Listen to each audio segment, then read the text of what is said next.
Sir Pawan Kalyan birthday రీసెంట్‌గా జరిగింది 2కి. అయితే హ్మ్. దీనికి సంబంధించి అల్లు అర్జున్ అంటే ఈ హ్మ్. మధ్య మనం చూస్తూనే ఉన్నాం 'పుష్ప 2' రిలీజ్ అవ్వనివ్వమని చెప్పేసి వాళ్ళ హ్మ్. ఫ్యాన్స్, హ్మ్. హ్మ్. మెగా ఫ్యాన్స్ అనడం.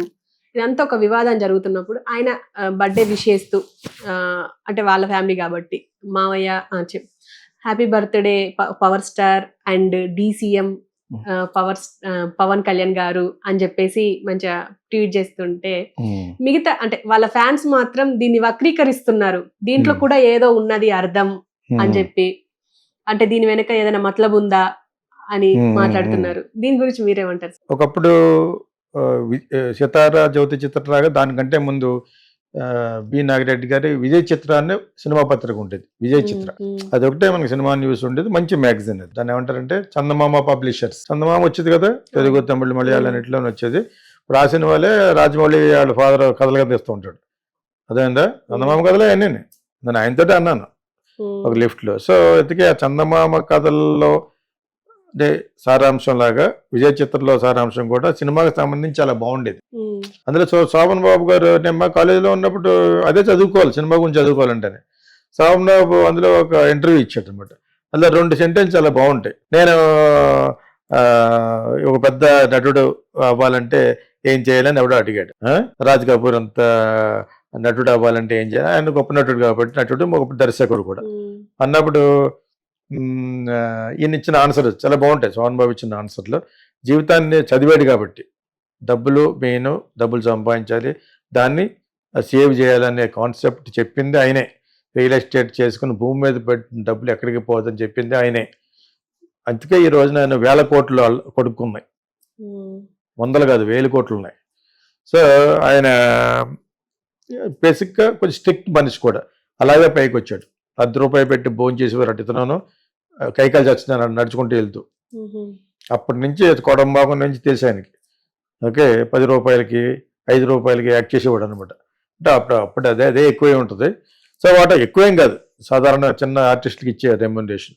సో, డబ్బు విలువ, జీవితం విలువ బోడి పడబోసిన వాడు శోభన్ బాబు. కదా! సో, ఆ రోజుల్లో ఇలాగ నేను పెద్ద నటుడు అవ్వాలి, 'రాజ్ కపూర్‌లాగా' అవ్వాలంటే ఏం చేయాలి అనే దానికి సమాధానం చెప్పాడు. ఎలాగంటే, "నువ్వు 'రాజ్ కపూర్' అంత నటుడు అవ్వడానికి ప్రయత్నించు. కనీసం 'రిషి కపూర్' అవుతావు" అన్నాడట. అర్థమైనప్పుడు అలాగా ఇక్కడ ఈ ట్వీట్‌లో వాళ్ళు అందులో మంచి అర్థంతోటే ఇచ్చుంటాడు. ఎందుకంటే జనాలందరూ ఇలాగ ఫీల్ అవుతున్నారు కాబట్టి అక్కడ మావయ్య, గీవయ్య అని అనకూడదు. డీసీఎం అంటే డిప్యూటీ సీఎం కాబట్టి పవన్ కళ్యాణ్ గారు అలాగే ఇవ్వాలి కాబట్టి పవన్ కళ్యాణ్ గారు డిప్యూటీ సీఎం గారు మీకు పుట్టినరోజు శుభాకాంక్షలు అని ఇచ్చాడు. ఓకే. దాన్ని ఇంకొకడు ఏమనిచ్చాడు నేను ఇప్పుడు అడిగితే పంపించావు కదా! Thank you Nandyal ex-MLA wife గారి ఫ్రెండ్ గారి హస్బెండ్ గారు అని టిట్ ఫర్ టాట్ అనమాట. అతను ఎంత ఫార్మల్ గా ఇచ్చాడో పవన్ కళ్యాణ్ గారు డీసీఎం గారు అని ఎలాగ ఇచ్చాడో దానికి ఇచ్చాడనమాట. థ్యాంక్ యూ నంద్యాల ఎమ్మెల్యే, అటు ఎమ్మెల్యే కాదు ఎక్స్ఎమ్మెల్యే. హ్మ్. Thank you Nandyal ex-MLA wife గారి ఫ్రెండ్ గారి హస్బెండ్ అని. అదేందా అందులో తమిళ్లో నెక్కలు అంటారు. నెక్కలుగా చెప్పడం అంటే హ్మ్. ఎటకారంగా చెప్పడం అనమాట. బాగానే ఇచ్చాడు ఆయన ఎవరో.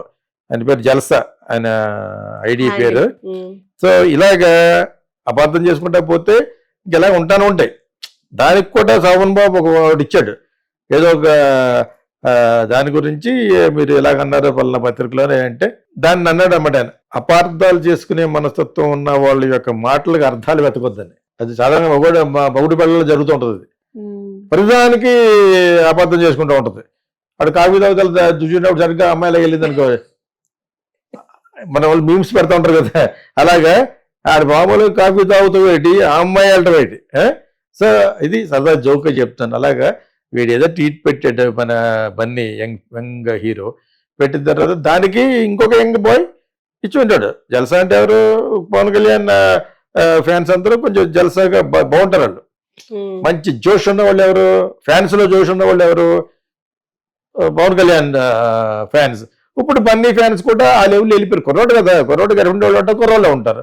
ముసలోళ్ళు ఉండరు కదా! ఇంకా చిరంజీవి గారి ఫ్యాన్స్‌కి ఎలా ఉంటారు? ఇంకొంచెం పెద్దోళ్ళు ఉంటారు. 40+, 45+ వాళ్ళు ఉంటారు. ఓకేనా? వీళ్ళిద్దరూ కుర్రవాళ్ళే ఉంటారు కాబట్టి దానికి బ్రహ్మాండంగా ఆన్సర్ ఇచ్చాడు. బాగుంది యాక్చువల్‌గా. అందులో అబద్ధాలు వెతకూడదు కానీ ఇందులో ఏముంటది మీనింగు? ఏదో విధంగా ఇవ్వాలి. డైరెక్ట్‌గా ట్వీట్‌లో ఇవ్వడు కదండీ! రాసేది కదా ఇలాగా పవన్ కళ్యాణ్ మామయ్య గారు అదండి ఇదండి మీ కాళ్ళకి మీ కాళ్ళ మీద నా రింగ్లో నా ఫింగర్ లాగా మీ కాళ్ళ మీద నా హెడ్ అండి అని అంది కదా. అంచేత అతను చెప్పాల్సింది ఇప్పుడు మనం అనుకున్నట్టుగానే ఎదురుబాటు ఇవ్వాలని లేదు కదా. అతను లెక్క ప్రకారంగా ఇలా ఇవ్వటం అఫీషియల్గా ఇచ్చినట్లే. బికాజ్ సీఎంగా ఉన్న టైంలో మామయ్యకి ఏమీ అనకూడదు. మన ఏదో చంద్రబాబు నాయుడు గారు మా మేనల్ని ఇచ్చాడు ఈ ₹1 అన్నాడు కదా, అలా అనకూడదు. అక్కడికక్కడ బంధుత్వం కలిపేయకూడదు, చీప్గా ఉంటుంది. To the actor junior NTR I really appreciate అని అనాలి. యాక్చువల్లీ మనం అనుకున్నట్టుగానే అనాలి లేదు కదా. నేనేదో మనం చెప్పాం, మన యొక్క ప్రతిభాభావాలు జనాలకు తెలియాలి కాబట్టి చెప్తున్నాం. కానీ మనం అనుకున్నట్టుగానే వీళ్ళు అనుకున్నట్టుగానే బన్నీ ఇవ్వాలి, బన్నీ మళ్ళా దానికి జవాబు కూడా అతను అనుకున్నట్టుగానే వీళ్ళు ఇవ్వాలని లేదు కదా. ఇట్స్ ఓన్లీ మ్యూచువల్ ఎక్స్టెంపర్గా రాసి పంపుతారు. యాక్చువల్గా పంపించి ఉంటాడు. అంచేది ఇక్కడ వీళ్ళలో ఏమీ లేదని మనం మొట్టమొదటి చెప్తున్నాం. ఒకరికొకరికి వైరం పెట్టడం ఈజీ, దాన్ని మనం పరిరక్షించడం దాన్ని అలా కాదు ఇలా అని ఉంటారు. అర్థాలు అపార్థం చేసుకునే వాళ్ళ యొక్క మాటలకు అర్థాలు వెతకొద్దు అని శోభనబాబు గారు అన్నట్టుగా మనం ఎప్పుడు ఎందుకు చెప్తామంటే ఇండస్ట్రీలో సుభిక్షంగా ఉంది అంచేత దానికి వాళ్ళ ఫ్యామిలీలో వాళ్ళకి మనం ఎందుకు గొడవ పెట్టాలి. ఏదో ఉంటాయి చిన్న చిన్న మనస్పర్ధలు పిల్లలు పెద్ద అయిన తర్వాత ఉంటుంది. ఎందుకు ఉంటుందంటే ఎవరి కోటికి వాళ్ళకి మెయిన్ కదా. ఇది జనరల్గా లోక విదితం. ఇది for that nobody need to get offended కాదు. ఫ్యాన్స్ అలా కాదు, ఒక హీరోని పట్టుకుంటారంటే ఇంకా రక్తం దారబోయేస్తారు. అందుకని చిరంజీవి గారి ఫాదర్ అని చాలాసార్లు చెప్తాను, వితౌట్ ఫ్యాన్స్ చిరంజీవి లేడు నువ్వు లేడు. ఫస్ట్లో ఫ్యాన్స్ విసుక్కునేవాడు అతను. ఎవరో మన పవన్ కళ్యాణ్ విసుక్కుంటే అది ఈయన చూశాడు, కింద ఫ్యాన్స్ వచ్చిన వాళ్ళు తిట్టుకుంటే పోతారట.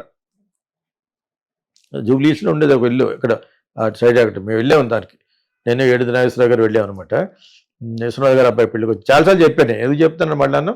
అప్పుడు ఆయన నాన్నగారు కొంచెం మంచి ఫ్రాంక్గా మాట్లాడే వ్యక్తి అనమాట, దేవుడే నంబర్ అనుకుంటా. సో ఆయన అన్నాడు ఇలాగా ఫ్యాన్స్ ఎంత ఇంపార్టెంట్ అనే దాని గురించి ఆయన నోటంటే విన్న తర్వాత నేను ఆశ్చర్యపోయాను. పవన్ కళ్యాణ్కి క్లాస్ స్పీకర్ అట. ఎలా స్పీకర్ అంటే నువ్వు ఫ్యాన్స్ని అలాగా విసుక్కోవటాలు అవి ఉండకూడదు. ఇప్పుడు మరి అటువంటి వాటికి కొన్ని వేల ఫ్యాన్స్ కలిస్తేనే కదా అతను సీఎం అయ్యాడు. అదేందా అది ఆయన చెప్పిన దాన్ని ఏమంటారు సందేశమే కదా. మరి ఫ్యాన్స్ని విస్మరించకూడదు, ఫ్యాన్స్ లేకుండా మీ అన్నయ్య మెగాస్టార్ లేడు, నువ్వు లేవనే వెళ్ళాను అన్నాడు అనమాట. అదేప్పుడు ఆ విధంగా ఫ్యాన్స్ రకరకాలుగా మాట్లాడుకుంటారు. Because they are so much of obsessed with their star. ఆ అబ్సెస్డ్ మనం ఎలాగా వర్ణనాతీతం, వర్ణించలేము. ఒకసారి మంచిగా మాట్లాడతాం, ఒక సందర్భంలో నువ్వు అడిగిన ప్రశ్న ప్రకారంగా, నువ్వు అడిగిన ప్రశ్నలో ఇంకోటి ఏమైనా కొంటుదనం కొంటే కొంటుగా మాట్లాడతాం. ఆ కొంటుగా మాట్లాడినప్పుడు చిరంజీవి గురించి ఏమైనా అఫెండ్గా మాట్లాడామనుకో నన్ను వాట్సాప్లో కూర్చొని మాడుతూ ఉంటారు. ఏమీ లేదు, మీరు అందరికంటే ఎక్కువ నాకు close because of many things అని చెప్పేసి అస్తమానం చెప్తూ ఉంటాను.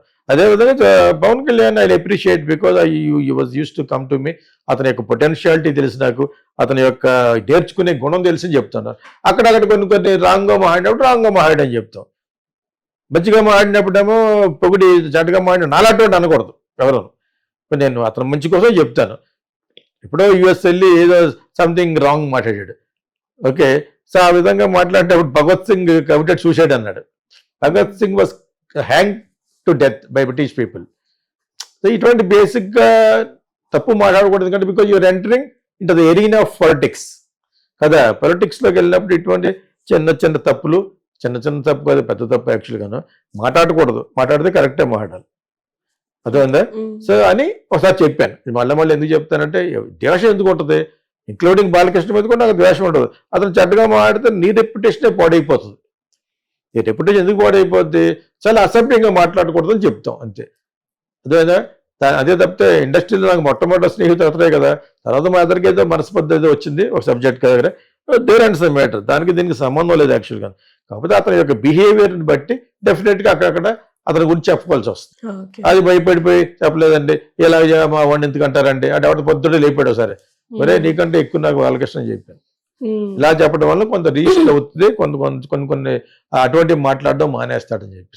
సో అదేవిధంగా ఇక్కడ బన్నీ వీళ్ళందరూ గురించి అందరూ సినిమాకి సంబంధించింది కాబట్టి సో బన్నీ అలా రాయటంలో నాకైతే చమత్కారంగానే రాసేది అనిపించింది, కానీ అందులో ఏం ఉండదు. అతను కూడా జల్సా అని ఆయన రాశారు కదా పవన్ కళ్యాణ్, అతను కూడా సరదాగా పెట్టాడు.